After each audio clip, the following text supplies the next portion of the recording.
The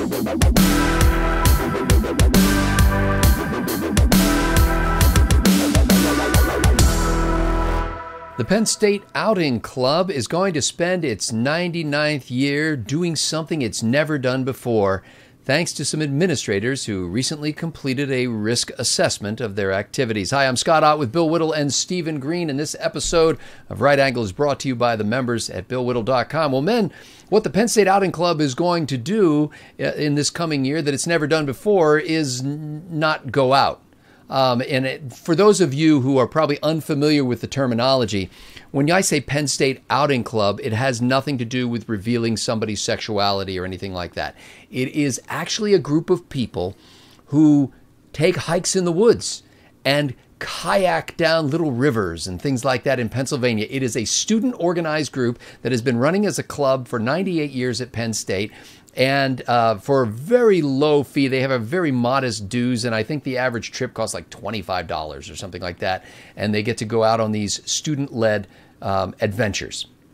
So the reason why Penn State is telling the outing club that it can no longer go out, and maybe it might want to consider just showing movies about other people going out, is that among the things they determined by their risk assessment is that when the outing club is out there in the mountains or in the streams hiking and canoeing down the waterways, they're out of cell phone range sometimes. So occasionally they're out of cell phone range. Now, nobody who's in the outing club has come forward and said that at any time in the last, say, 4 years, anybody's ever been injured on one of these outings. And I think you probably would not get the same news if you talked to the trainer of the Penn State football team or rugby team or lacrosse team or the street hockey team or the ice hockey team.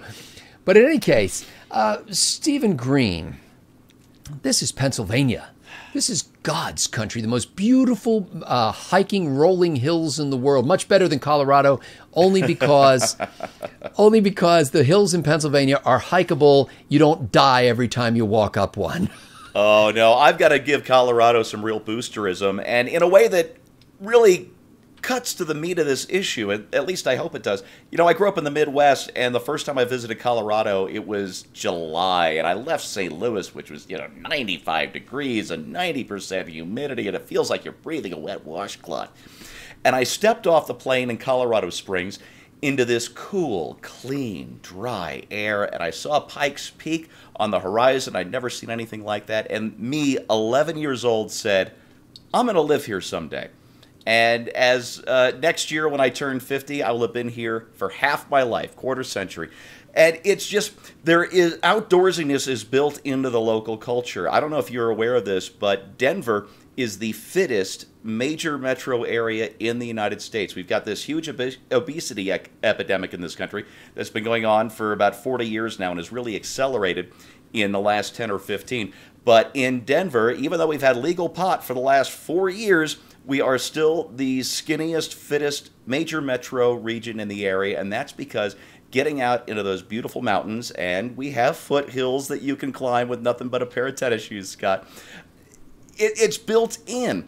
The bicycling, just the urge to get out and enjoy everything Colorado has. It's a part of the culture. I'm instilling it in my kids. We go on a trip to the mountains every year camping where there's nothing there that you don't bring. If you didn't bring water, you're going to be thirsty for 3 days. We set up our tents, rain or shine, whatever it is. We endure it. We enjoy it. We get into Colorado, and we have a blast. And I have to tell you, as liberal as Colorado has become over the last few years, if somebody at the university system or anywhere else tried to pull a stunt like they pulled in Pennsylvania, there would be hell to pay. But Bill, don't you agree that Penn State has a major responsibility? It's got an insurance liability, and it is a scary thing for parents to know that their adult children are somewhere out there, perhaps hiking along a trail or wading across a stream or something like that, well out of cell phone range. Isn't it about time we got a grip on this kind of stuff, these threats to college students? As much as I want to think of something snarky to say, all I really want to say is I just don't want to live here anymore. No, I mean it seriously. It's just this So, having said that, let's say a couple things. First of all, your statement contained two true propositions, but one of them's true, and the other one I don't think is. Yes, it's true that Penn State has to carry an insurance policy, and therein lies the problem. The problem is this is the result of the litigiousness of the society. They simply cannot afford to have the outing club go outdoors anymore, because if somebody went outdoors, they might hurt themselves outdoors.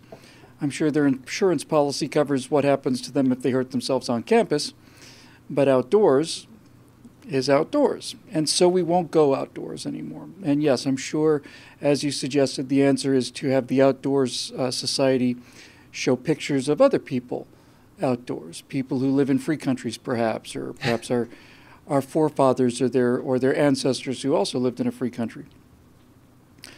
The thing I will say most about this is it's just another brick out of the wall of Ivy that used to be a university and for which I see no possible justification anymore.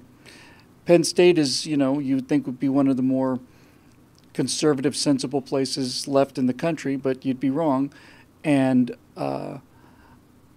when you realize that the purpose of a university now is to go someplace to be protected from new ideas and a place to add another 4 to 6 to 8 years to your already adult infantilism, and to come out stupider than you were when you went in, it's to me just yet one more indication that colleges and universities, as we understand them, are done. They're done, and the reason they're done is because they no longer provide anything of value that used to make a college education a college education. Now it's simply a place to go to learn how to protest, how to become more safety hysterical than you were before you went in, to delay your inevitable reckoning with reality by another 4 to 8 to 16 years, and I don't see any reason for colleges to exist. You do not get educated there. You become uneducated there. And it's a shame, is what it is. I had a friend when I was in Penn State, and shortly thereafter I lived around the State College area, and there was a guy, I don't know if he ever I think he did get elected to the Board of Trustees at one point, but he was an attorney. His name was Ben Novak. And Ben Novak had this idea that he would start a foundation called The Other Half. And Ben's idea was that the greatest value of going to college really doesn't come so much, or at least no more than 50% of what actually happens in the classroom. The other half of a college education is learning how to live as a grown-up. It is that process of everything from learning how to do your own dishes and iron a shirt, if that ever happens at college anymore, to things like the Penn State Outing Club, to this idea that for 98 years, students have been leading students on mild outdoor adventures. Many of these students were kind of rookies to the wilderness, maybe city kids who never really got a chance to go out and do something like this. And instead of having, some great professor, advisor, certified person to lead them on that trip, they went with fellow students and they explored the natural beauty of the woods and hills and streams of Pennsylvania. And I think that the whole country kind of has a problem with this. It's not just Penn State.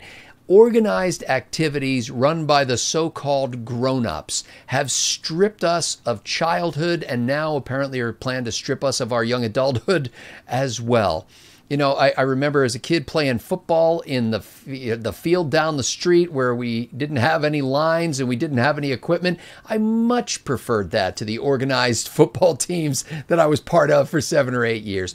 And my brothers and I would go for walks in the woods. My grandmother had no idea where we were for 5 or 6 hours at a time. And on one occasion, at least, when we were young, I'd say early teenagers, we decided we would just go and camp out over the weekend. No adults came down to check on us. They didn't know where we were. And I think what we lose is the process of becoming an adult means that sometimes you've got to be away from the adults. Sometimes you've got to be in a place where you rely on your own resources and where you and your peers figure out how to navigate the challenges and the problems that come up in life. So there is a Penn State club, by the way, called something like the Adventure Club or something that is run by the official certified Penn State campus recreation people. And their little trips don't cost $25. I think they're up around $90 now. So it's more expensive. And ultimately, I think the Penn State Outing Club could get out of this by basically saying, okay, we'll have certified people come along with us and do that kind of thing. But I think that would be the ruin of it. As Don Hopi, who wrote the article in the Pittsburgh Post-Gazette, points out, that if the real problem is that young adults, who, by the way, could be in the military, don't have cell phone coverage when they go on these trips, well, what did young adults do during Calvin Coolidge's administration when the Penn State Outing Club first started taking these little jaunts? For Bill Whittle and Stephen Green, I'm Scott Ott. Thanks to the members at BillWhittle.com for making Right Angle possible.